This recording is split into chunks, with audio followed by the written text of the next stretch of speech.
Hello everyone and welcome back to another episode of Do I Have Time For This? The series that looks at old and new video games, from indie to AAA and everything in between, to help you figure out if you got the time to play, finish, 100% complete a game, or to just leave it in your backlog to forever gather dust. Today we're going to be taking a look at a game first teased back in 2020, the long-awaited new IP from the makers of Fallout New Vegas, The Outer Worlds and Pillars of Eternity, Avowed. With such a prestigious reputation in the RPG space, many took Avowed's lack of marketing as a sign that Xbox had faith that Obsidian was going to deliver on quality whether they told people about the game or not. The question is, dropping day one on Game Pass, did this meet up to my lofty expectations? Set in the Pillars of Eternity universe, Avowed sees us as the nameless protagonist referred to as the envoy of the Adherent Emperor. We set sail for the lawless island of the Living Lands, where the Empire plans to take a foothold in the New World, but the island itself is beset by the Dream Scourge, a plague which turns people and creatures into mindless monsters. The envoy is sent with the intention of stopping the Dream Scourge, but after we get shipwrecked, can we carve a new path through the Living Lands and heal the very island itself from the rot that corrupts it?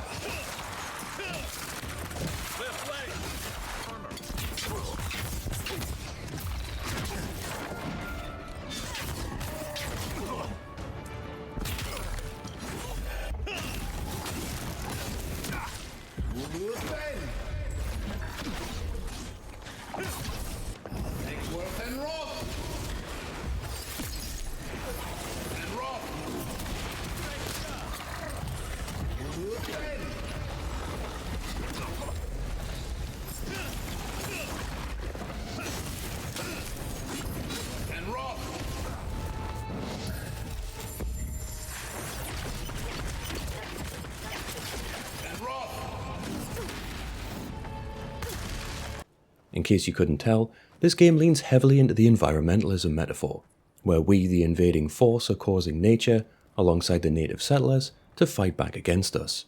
Following a pretty in-depth character creator that lets you customize yourself as one of the extras from the Last of Us TV show, we are let loose on a tutorial island to get to grips with the game, before we reach the main island and the first main area of the game, Dawnshore. Right off the bat, we're met with political intrigue, grumblings of an inquisitor, and the first real settlement that helps you settle into the standard trappings of the RPG genre. There's a few different systems at play here in Avowed. With the elevator pitch of Obsidian's version of Skyrim set in the Pillars of Eternity universe, I think you'll likely enjoy getting to know them. Where the problem lies is how welcome their stay is.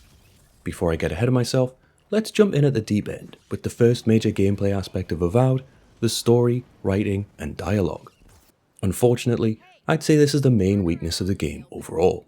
The story itself, as I said before, is laden with environmentalism, which isn't exactly a bad thing, but it's just so heavy-handed it's like it's trying to beat you over the head with it. The actual main drive of the story itself, to stop the Dream Scourge, just isn't interesting at all. You see a few animals or characters affected with it here or there, but nobody you ever care about. You're sent as the envoy of the Emperor, but we never get to see this close relationship we're supposed to have with them. It's very hard to make people care about a fantasy story without giving some real concept of the stakes and showing the impact of what you're doing is, and it's just completely fumbled here. Aside from the thematics, the actual writing itself just isn't really what I'd expect from an Obsidian game, leaning really heavily on the "so that just happened" style of writing you see all the time in the current Marvel movies. This cringy writing isn't helped by the way the dialogue in the game actually works, with seemingly 90% of the dialogue choices you make leading you to the same outcome anyway. You're just gauging whether you're replying with sincerity or snark. There are choices here, and a great many of them do matter somewhat, but not in a way that the game will radically change. You'll just find that it's sometimes harder to convince someone to do something, but then 2 lines of dialogue later, they're just cool with it. There's also a background or past you can choose in the character creator that gives you some more options when talking to people, but oftentimes this just has them reply essentially, "Oh, you have this background, cool," and then they move on. Some of them apparently do have some more hidden options, but in mine I picked the Scholar, and the option to talk like a nerd never really went away. I'm a nerd! So am I! And not to lay on this point too thick, everyone just seems really happy to go along with whatever you do. Over the course of the game you'll meet and recruit companions, and it seems regardless of the choices you make or how you speak to them, they'll just never leave, save for one game-changing choice later in the game. They do chip in on conversations occasionally, but it's very rare they actually sway the outcome of quests or speech checks, which is a real shame.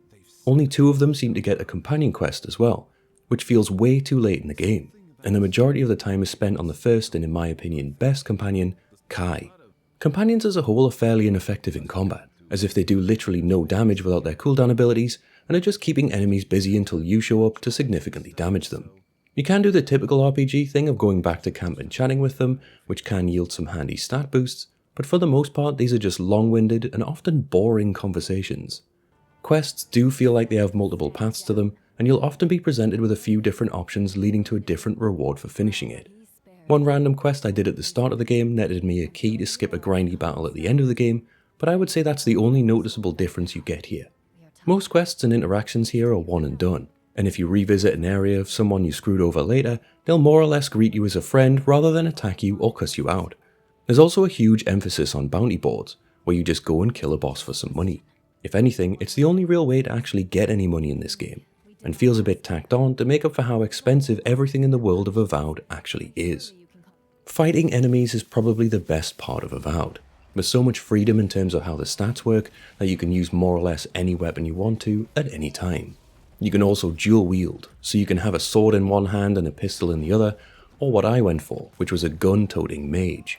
This is where I feel Obsidian really wanted you to experiment, and you can tell a great deal of effort went into the different spells you can get, with them being tied to different grimoires you could find and equip throughout the world. Something about calling down a rain of hail, freezing a group of enemies in place, then bouncing balls of lightning between them to shatter them was incredibly satisfying. And when you couple this with a power attack, in the early game, magic felt extremely powerful. In an evolution of the typical sit and slash type combat we saw with the melee weapons in the Outer Worlds, here is a dodge, block, and power attack to go alongside it, meaning there is a bit more complexity to the basic formula we've seen in previous titles. There's not the same sort of stamina management you'd see in a Souls game or anything, but you still need to manage your attacks effectively, and by and large at the start of the game, enemies don't feel hugely tanky or anything. You'll have noticed by now that I've said, at the start of the game, multiple times. But wait! There's more!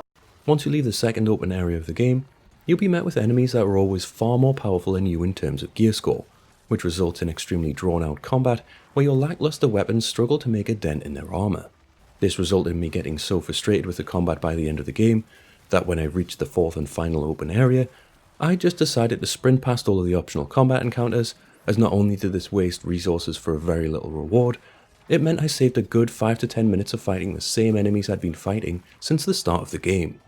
And this is another thing that makes the combat feel a bit of a slog, the significant lack of enemy variety, wherein the lizard species Zorips are present in every single map, despite them not really gaining any new enemy types.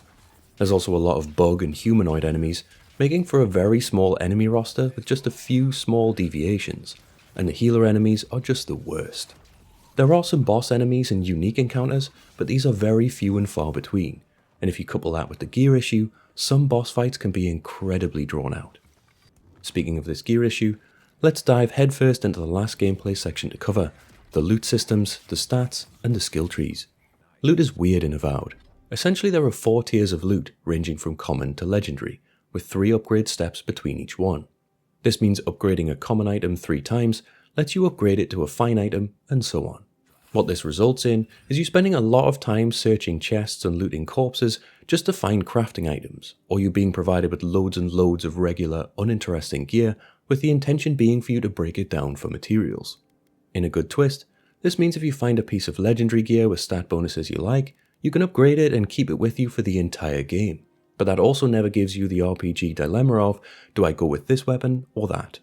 This uninteresting loot system does also have something I've felt should be in all games with different armor sets, the ability to transmogrify your armor. This means at the press of a button, you can wear whatever armor you need to, then have it look like any other armor in the game that you own, a top-notch feature to have when all your armor is so well designed. Where this loot system ties into the gear, if the enemy's gear is a few levels higher than yours, you will automatically do 35% less damage from any source. So, if your weapon is a fine +1 and they are wearing an exceptional +1, your damage is instantly over a third less than it should be, whilst they likely do even more damage to you, all the while your companions scream at you that your gear isn't good enough. Why don't you wear a suit? Why don't you wear a suit? You're at the highest level in this country's office, and you refuse to wear a suit. Just want to see if you do you own a suit? When it comes to stats and skills in Avowed, I actually think it's fairly progressive. For starters, you can respec at any time in terms of both your character stats and your skill trees, which allows you to change up your playstyle pretty freely. This is also helped by the way that the stats work. Instead of having weapons tied to skill, strength, and intelligence, all of your damage is governed by strength, whilst things like perception affect your crit chance and dexterity your attack speed. Whilst I'm a fan of the freedom this stat system allows, it can create a bit of a disconnect when you're passing +10 skill checks on strength when you're a mage who just wanted some more damage, but is also capable of doing some damage with a warhammer. The skill trees aren't anything too intensive and fairly straightforward to figure out, thankfully. There's a few handy passive buffs in each tree, with some more obvious ones for increasing damage with certain weapons, which are a must the later in the game you get. There's also the opportunity to memorize spells to make them more powerful than their grimoire counterpart, and also lets you dual wield certain spells when you do it. Last thing to mention here is how game-breaking food and cooking seems to be. There's food literally everywhere in the game. No matter where you turn, there's some raw meat or vegetables on the ground. Given that none of it has any weight, you can carry hundreds of food items with no penalty, and this only gets worse once you go to camp and start cooking. Whilst you do need to find some recipes, most things can be cooked with no prior knowledge, meaning you have food that heals 100 health and 100 essence with whatever scraps you picked up off the floor. You can also stack food to heal you over time and bank it, so if you get hurt in the future, you'll just auto heal it off, albeit slowly compared to a potion.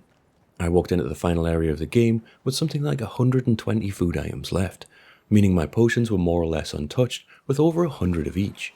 I did play on the standard difficulty, and maybe it's on me for not going on a harder one, but they really need to add weight to food to stop it from becoming as broken as it is.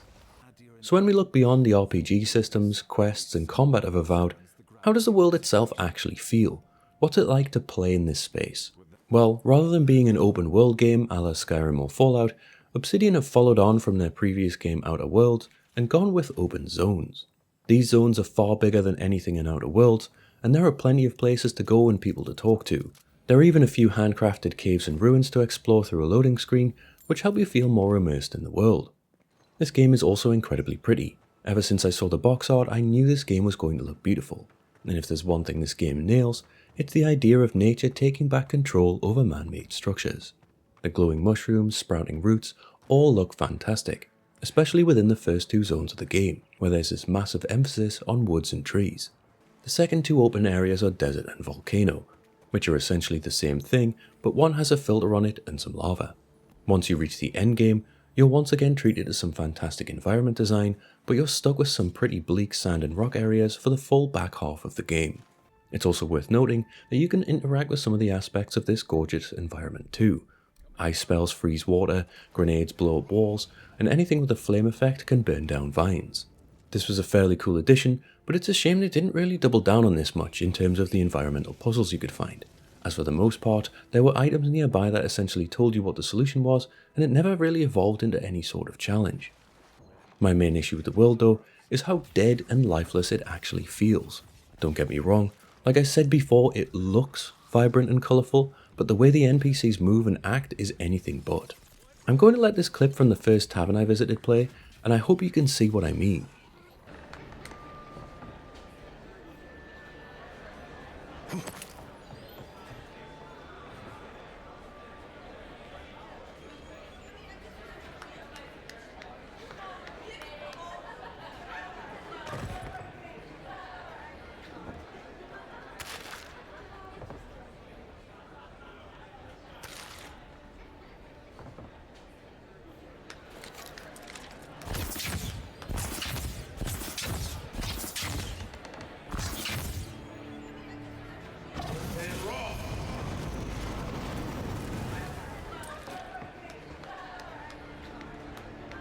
Nobody says hi as you walk past. NPCs just play canned animations as you walk nearby and just say the same things over and over again. There's no such thing as a crime in Avowed. You can't steal anything, you can't murder, nothing. You can walk around someone's house, take all their personal belongings, then quiz them about an item you found, and they just scold you like a child, then completely ignore it after that. In an early area, I accidentally started fighting a load of bandits in a city district, and once I killed them all, they never came back, ever again. That part of the city just stayed dead for the rest of the game. Nobody else moved in, the townspeople never took it back. Again, nothing. Whilst this depends on your expectations going in, I was definitely disappointed by how unreactive the world actually was. So, let's get down to it. How long does this game take? I fully explored the first 3 areas, completing every side quest I could find, but just ran straight through the final area, and I ended the game on 35 hours. If you're looking to sprint through the main story, you may struggle with the difficulty due to the gear system hampering your damage, but it'll take you around 18 hours. The journey of the completionist will be slightly tougher, as there are some achievements specific to playthroughs. You'll either need to start a new game or create saves at certain points, but this will work out as around 60 hours. There's a lot of game here, with some interesting achievements to encourage replayability, and the fact it released day and date on Xbox's Game Pass service. It's hard to argue Avowed isn't good value for money, considering the asking price of a month of Game Pass. You can also definitely finish the game in a month, even with all the achievements if you really wanted to. With an accessible save function letting you save whenever, and fairly short quests, there's nothing to stop someone with a limited playtime dipping in and out whenever they have a spare 15 minutes.